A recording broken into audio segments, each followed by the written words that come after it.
Hi guys, అస్సలాము అలైకుం. నేను mechanic జాబ్ని. సో కొత్త వీడియో మీకు ఇస్తున్న వీడియో అయితే మిస్ అవ్వకండి. లాస్ట్ వచ్చేసి ట్రై చేయండి. ఈ బండి వచ్చేసి జూపిటర్ అండి.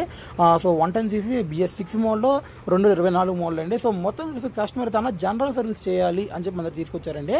సరే, జనరల్ సర్వీస్ అంటే మరి ఎవరైనా సరే ఇంజిన్ ఆయిల్ మారుస్తారు, కొంతమంది అయితే ఎయిర్ ఫిల్టర్ కూడా మారుస్తారు, బ్రేకులు అయితే టైట్ వేస్తారు. సరే కదా, ఒకసారి మనం అసలు డిక్కీ ఓడదీసి వద్దాం, దీని పరిస్థితి ఏంటి, ఎయిర్ ఫిల్టర్ కూడా చూద్దామని చెప్పి అయితే ఓడతీసాము. సో ఈ బాక్స్ చూస్తాను కదండి, ఎయిర్ ఫిల్టర్ బాక్స్. దీన్ని చూస్తే మీకు ఏం గుర్తుకొస్తుంది? ఎగ్జాక్ట్గా మన సంపూర్ణేష్ బాబు మీకు తెలుసు కదా, హీరో హృదయకాలం సినిమాలో మనోడు అలా లాస్ట్ సీన్లో గుండెకి అలా ఇసిరాడంటే మాత్రం అది అలా హాస్పిటల్లో అర్ధాలు బద్దలు కొట్టుకుని మరి ఇల్లు అలా సెట్ అయిపోద్ది హీరోయిన్కి.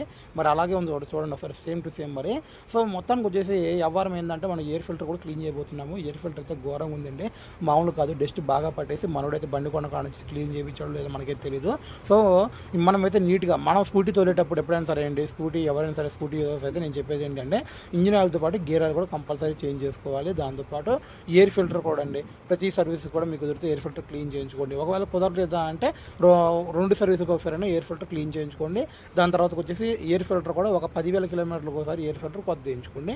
బండి కూడా చాలా బాగుంటుంది. సో మొత్తానికి వచ్చేసి ఇంకో విషయం ఏంటి అంటే, మనం సబ్స్క్రైబర్స్ చాలామంది అండి, కొంతమంది లైక్ చేయట్లేదు, వీడియో చూస్తున్నారు, కొంతమంది లైక్ చేయట్లేదు, కొంతమంది అయితే కొత్త వాళ్ళు కూడా చూస్తున్నారు, కాకపోతే ఏంటంటే అసలు పట్టించుకుండా వెళ్ళిపోతున్నారు. కొంచెం లైక్ చేయండి గురు. లైక్ చేయడం వల్ల, సబ్స్క్రైబ్ చేసుకోవడం వల్ల మీ డేటా అయితే ఏం కాదు, మీ ఖర్చు అయితే ఏం కాదు, కొంచెం మాకు కూడా కొంచెం ఫేమ్ పెరిగిద్ది. అందుకే కదా వీడియోలు కూడా చేసేది, కష్టపడుతున్నాము. సో కొంచెం సపోర్ట్ చేయండి గురు, కొత్తగా చూసిన వాళ్ళైతే ఖచ్చితంగా. సో ఇంకో విషయం ఏంటి అంటే, దీనికి వచ్చేసి మనం సర్వీసింగ్ చేస్తున్నామండి, చూస్తారు కదా. సర్వీసింగ్ చేసేటప్పుడు ఎప్పుడైనా సరే అయితే డిక్కీ ఓడతీసి చేస్తాను, ఎందుకంటే చాలా ఘోరంగా ఉందండి లోపల. కొంతమంది అనుకుంటారు BS6 బండి కదా, లోపల మనం డిక్కీ ఓడతీసి క్లీన్ చేసామంటే, మొత్తం నీళ్ళు కొట్టామంటే ఆ ప్రెజర్ దెబ్బకి ఆ సెన్సార్ పాడైపోద్దేమో, లేకపోతే ఇంకేదైనా పాడైపోద్దేమో, ఇంకేదైనా దెబ్బతినిపోద్దేమో అన్నట్టు కొంతమంది అనుకుంటారండి. అట్టేమీ ఉండదండి. మనం నీట్గా ఎక్కడికక్కడ నీట్గా ఎప్పటికప్పుడు క్లీన్ చేయించుకోవాలి, నీట్గా కడిగించుకోవాలి. లేకపోతే ఆ డస్ట్ అలా పేరుకుపోయి మొత్తం తుప్పట్టేస్తూ ఉంటాం లేకపోతే సామాన్ కూడా. సో మొత్తం తిరిగైతే మనం ఇంజిన్ ఆయిల్ వచ్చేసి మనం ఇంజిన్ అయినా సరే, క్యాష్ అయినా సరే, గేర్ అయినా సరే క్యాష్ ఆడిపోతున్నాం అండి. ఇంకో విషయం ఏంటి అంటే,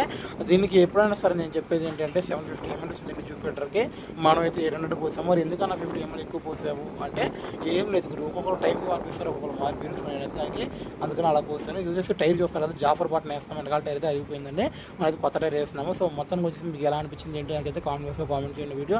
అలాగే స్కూటీ లవర్స్ ఎంతమంది ఉన్నారు ఏంటి, ఎంతమంది ఈ వీడియో చూస్తున్నారు కూడా నాకైతే కింద కామెంట్స్లో కామెంట్ చేయండి. సో ఇంకో విషయం ఏంటంటే, మనకు వచ్చేసి ఇప్పుడు 1500 సబ్స్క్రైబర్స్ అయ్యారండి. త్వరగా మనం 2K కంప్లీట్ చేసుకోవాలి సబ్స్క్రైబర్స్. అలాగే ఇన్స్టాగ్రామ్లో అయితే మనం 4K కంప్లీట్ చేసుకున్నాం, త్వరగా 5K కంప్లీట్ చేసుకోవాలి. సో మొత్తానికి వచ్చేసి వీడియో నచ్చితే మాత్రం లైక్ చేయండి, షేర్ చేయండి, కొత్త వాళ్ళు అయితే సబ్స్క్రైబ్ చేసుకోండి ఖచ్చితంగా. Thank you so much guys.